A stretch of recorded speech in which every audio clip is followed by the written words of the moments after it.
Scholarship के लिए apply कर सकते हैं। इसकी लिस्ट जो कोर्सेज़ है वो आपको माइनॉरिटी अफेयर्स की वेबसाइट पर मिल जाएगा, जिसमें engineering, medical, pharmacy, hotel management, MCA, CA, ICW है। इसमें मैक्सिमम आपको 30,000 रुपीज़ तक की स्कॉलरशिप मिल सकती है और 25,000 रुपये तक जो डे ऑफ स्कॉलर है उन्हें मिलेगी। अब आपको ऑनलाइन फॉर्म भरना होगा scholarships.gov.in पर, और इस पर आपको पहले ऑनलाइन फॉर्म भरना होगा, फिर उसके बाद प्रिंट आउट निकालना होगा और कॉलेज में डॉक्यूमेंट के साथ सबमिट करना होगा और SMS चेक करना होगा। इसमें एक और स्कॉलरशिप होती है, वो है central sector scheme for scholarship for college and university student. आइए अब हम देखते हैं स्टेप बाय स्टेप कैसे स्कॉलरशिप का फॉर्म अप्लाई करें। सबसे पहले आप गूगल क्रोम या किसी भी इंटरनेट ब्राउज़र में scholarships.gov.in टाइप करें। इस तरह से आपके सामने ये पोर्टल ऑन होगा। अब आप देख रहे होंगे राइट में यहाँ पे न्यू रजिस्ट्रेशन दिया हुआ है, तो आप इस पर क्लिक करेंगे। जैसे आप क्लिक करेंगे तो आप यहाँ नीचे देख सकते हैं कि लास्ट डेट इसकी 31 अक्टूबर 2020 है। उस तरह से दूसरे स्कॉलरशिप की 31 अक्टूबर 2020 है। तो हम बता रहे थे कि इसका रजिस्ट्रेशन कैसे करना है। तो न्यू रजिस्ट्रेशन पे आप क्लिक करेंगे तो आपके सामने इस तरह से एक नया विंडो ओपन होगा। इसमें आप देख रहे होंगे कि पहले पार्ट में हाउ टू अप्लाई लिखा हुआ है।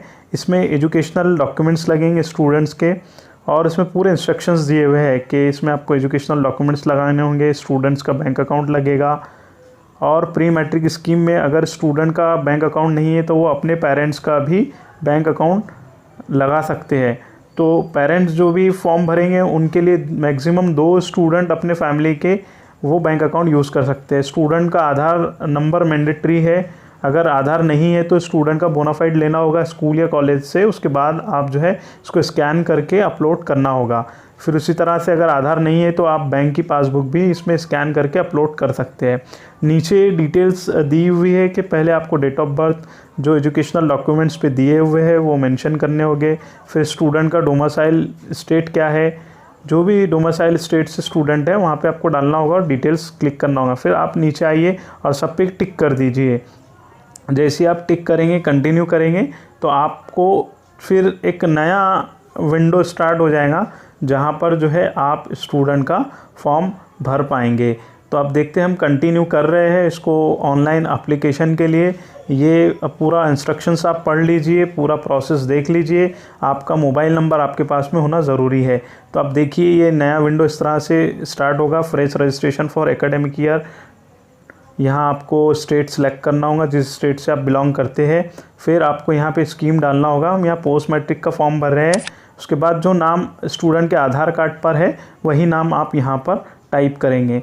तो हम जो फॉर्म भर रहे हैं आधार के बेस पर, जो आधार पे नाम था स्टूडेंट का वो यहाँ पे हम इंटर कर रहे हैं। उसके बाद में स्कॉलरशिप स्कीम या टाइप आपको सेलेक्ट करना होगा। हम स्कॉलरशिप स्कीम का फॉर्म भर रहे हैं इसलिए यहाँ पे वो डालना होगा। उसके बाद डेट ऑफ बर्थ आप यहाँ डालेंगे। तो ये हमने डेट ऑफ बर्थ यहाँ इंटर किया। उसके बाद आप जेंडर सेलेक्ट कर लीजिए, मेल, फीमेल या अदर। तो आप देखेंगे कि यहाँ पे आप मेल सेलेक्ट कर रहे हैं। उसके बाद मोबाइल नंबर, ये मोबाइल नंबर आप हमेशा जो शुरू रहता है, स्टार्ट रहता है, उसी का नंबर आप डालेंगे। इस पर OTP आता है। ईमेल ID मैंडेटरी नहीं है। IFSC कोड पहले आप राइट साइड में इंटर कर लें ताकि उसको आप कॉपी करके साइड में पेस्ट कर सकते हैं। तो हम पहले राइट साइड में इंटर करेंगे। कनेरा बैंक का ये अकाउंट था, तो हम CNIB, ये देखिए आपको जैसे ही आप इसकी राइट इन्फॉर्मेशन, सही इन्फॉर्मेशन डालेंगे तो बैंक का जैसे ही आप IFSC कोड डालते हैं तो नीचे में तुरंत में उस बैंक का नाम आ जाता है कि आपने सही इन्फॉर्मेशन डाली है। जैसे हमने इंटर किया आप देख रहे हैं कि नीचे सेंट्रल बैंक ऑफ इंडिया आ गया है। उसी तरह से बैंक अकाउंट भी हम करेक्ट राइट साइड में टाइप करेंगे। सेम को कॉपी करके जो है हम उधर पेस्ट कर देंगे। आधार का हम क्लिक कर रहे थे बट पहले आप अकाउंट नंबर यहाँ पेस्ट कर देंगे। उसके बाद देखिए हम यहाँ आधार नंबर हम स्टूडेंट्स का डाल रहे हैं। जो भी स्टूडेंट का आधार है यहाँ आप देख सकते हैं हमने स्टूडेंट का यहाँ आधार मेंशन किया है। उसके बाद कैप्चा हम इंटर करेंगे। कैप्चा में थोड़ा आपको डिफ़िकल्टी जाएगी लेकिन आप उसको रिफ़्रेश करके नया कैप्चा भी डाल सकते हैं। तो यहाँ हम कैप्चा इंटर करेंगे। कैप्चा इंटर करने के बाद में तीनों भी चेक बॉक्स को हम टिक करेंगे। पहले आप रजिस्टर करने से पहले एक बार और इन्फॉर्मेशन को चेक कर ले, वेरीफाई कर ले, क्योंकि एक बार आपने फॉर्म सबमिट कर दिया तो फिर इसमें रजिस्ट्रेशन का इशू होता है, करेक्शन के प्रॉब्लम्स होते हैं। अगर इसमें कुछ मिस्टेक होती है और आधा नंबर मिसमैच होता है तो आपका रजिस्ट्रेशन नहीं हो पाएगा। तो देखिए ये इस तरह से हमने रजिस्टर कर लिया, ये एप्लीकेशन नंबर जो है जनरेट हो गया।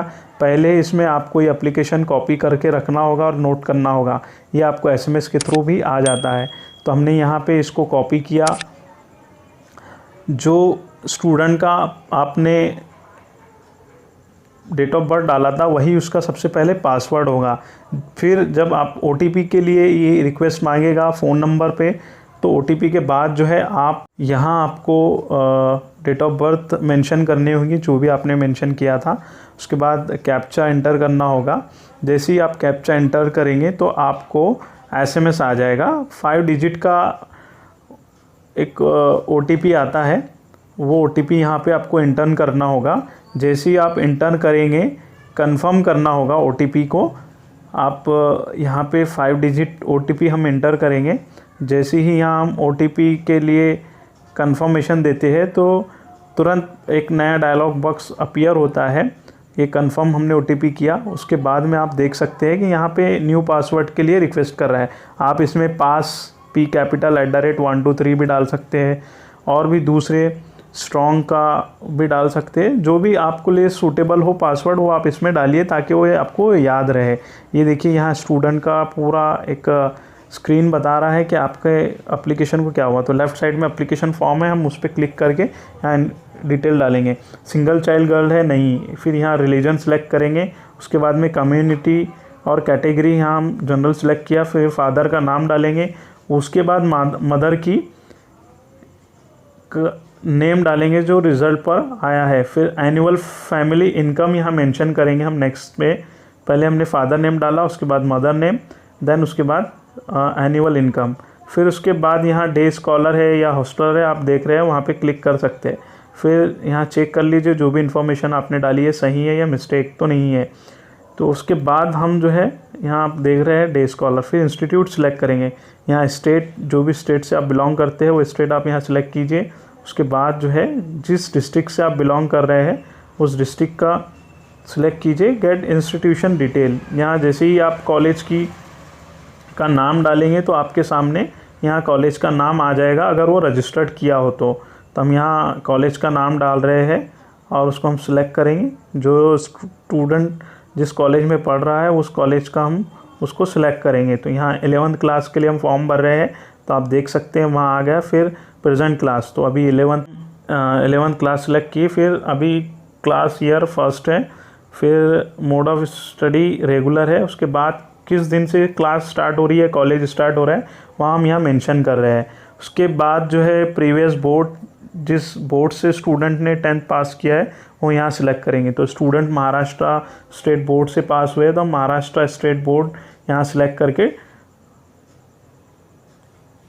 सिलेक्ट किए। उसके बाद हम 10th क्लास, फिर प्रीवियस ईयर में 2020, क्योंकि इसी साल स्टूडेंट पास हुआ है। यहाँ परसेंटेज जो आपके उस पर आया है आप रिज़ल्ट पे तो यहाँ मेंशन करेंगे। देन रोल नंबर आपको यहाँ डालना होगा 10th क्लास का, जो कि मैंडेटरी होता है। अगर आप 10th क्लास से पास हुए हैं या उससे पहले अगर पास हुए हैं तो आपको इसकी डिटेल्स डालनी होगी। फिर यहाँ और एक बार बोर्ड सेलेक्ट करना होगा। फिर ईयर ऑफ पासिंग डालना होगा। यहाँ लास्ट ईयर के से फ़ीस की डिटेल्स नहीं दी हुई है, जस्ट यहाँ पे क्लिक कर लीजिए। अगर आप ग्रेजुएशन का फॉर्म भर रहे हैं तो आप 12th का यहाँ डिटेल्स डाल दीजिए। उसके बाद में अगर आप ऑर्फन हैं और गार्जियन फादर पेरेंट्स नहीं है तो आप यहाँ गार्जियन का नाम डाल सकते हैं। उसके बाद मैरिटल स्टेटस आपको यहाँ डालना होगा, अनमैरिड। देन पेरेंट्स की अगर इस लिस्ट में अगर नहीं मिल रहा है तो आप अदर्स करके यहाँ सिलेक्ट कर लीजिए और सेव एंड कंटिन्यू कर सकते हैं। फिर सेव एंड कंटिन्यू करने से पहले एक बार हम चेक कर लेंगे कि इन्फॉर्मेशन में कहीं कोई मिस्टेक तो नहीं। देन हम आगे फर्दर प्रोसेस करेंगे। तो यहाँ हमने सब चीज़ें एक बार चेक कर ली है। उसके बाद आप देखिए सेव एंड कंटिन्यू करके जो है फॉर्म को आगे प्रोसेस किया। उसके बाद रेसिडेंशियल डिटेल्स आपको यहाँ डालनी होगी। हमने नागपुर डिस्ट्रिक्ट सेलेक्ट किया, नागपुर अर्बन, और फिर एरिया यहाँ हमने सेलेक्ट किया है। यहाँ डिटेल्स डालना है, घर का एड्रेस जो भी है आपका, यहाँ पिन कोड मेंशन करना होगा। फिर उसके बाद जैसे ही आप अपनी डिटेल्स डालेंगे तो यहाँ पे आपकी स्कीम आ जाएगी, जो भी स्कीम में आपको फॉर्म भरना होगा। तो जैसे ही आप स्कीम पर क्लिक करेंगे तो आपके सामने ये इस तरह से लिखा आएगा कि 50,000 रुपये के अंदर जो भी स्कॉलरशिप है उसके लिए no needs to upload any documents, कोई भी डॉक्यूमेंट आपको अपलोड नहीं करना होगा। हाँ, सिर्फ इसमें आपको बोनाफाइड सर्टिफिकेट डाउनलोड करना होगा। जैसे ही आप यहाँ देखेंगे, इसको हमने सेव एज ड्राफ्ट कर दिया। फिर उसके बाद आप देख सकते हैं कि हम एक बार चेक कर ले रहे हैं कि जो भी इंफॉर्मेशन हमने यहाँ पे डाली है वो सही है या नहीं, उसको रीवेरीफाई कर रहे हैं, क्योंकि फाइनल सबमिशन से पहले आपको एक बार चेक करना होगा, क्रॉस वेरिफिकेशन करना होगा, वरना अगर कोई मिस्टेक हो गई तो आपका सिलेक्शन होना मुश्किल है। इस तरह से इंस्टीट्यूशंस का डिटेल्स भी आप देख सकते हैं। तो ये इन्फॉर्मेशन हमने एक बार क्रॉस चेक कर रहे हैं और डिटेल्स बता रहे हैं। इसी तरह से प्री मैट्रिक और मेरिट कम मेंस स्कॉलरशिप की भी फॉर्म आप अप्लाई कर सकते हैं।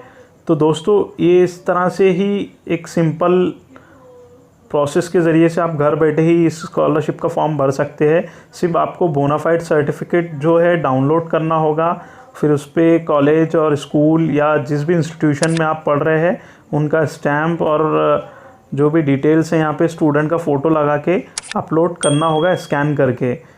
ये यहाँ पे स्टूडेंट का जो भी आपने डिटेल मेंशन किया था वो आ गया है, इसकी प्रिंट निकालनी होगी एंड देन इसको स्कैन करके अपलोड करना होगा। अब हम जो है इसका फ़ाइनल सबमिशन कर देंगे। यहाँ हमने अपलोड किया और फिर फाइनल सबमिशन कर दिया है। ये देख सकते हैं कि आप हमने पूरा फॉर्म सबमिट करने के बाद में इस तरह से आपको फाइनल फॉर्म आ जाएगा। इसकी प्रिंट आउट लेके आपको जो है स्कूल और कॉलेजेस में रिलेवेंट डॉक्यूमेंट के साथ में अपलोड करना होगा। तो दोस्तों, आप इस तरह से फॉर्म पूरा भर सकते हैं। बहुत सिंपल फॉर्म है। हमारे साथ बने रहिए। कमेंट बॉक्स में आप पूछ सकते हैं हमसे क्वेश्चन। ये आपका पूरा एक डिटेल्स रहेगा, आपको स्टेटस में मिलते रहेगा। तो दोस्तों, बने रहिए, हमारे इस चैनल को सब्सक्राइब करें और वीडियो को शेयर करें।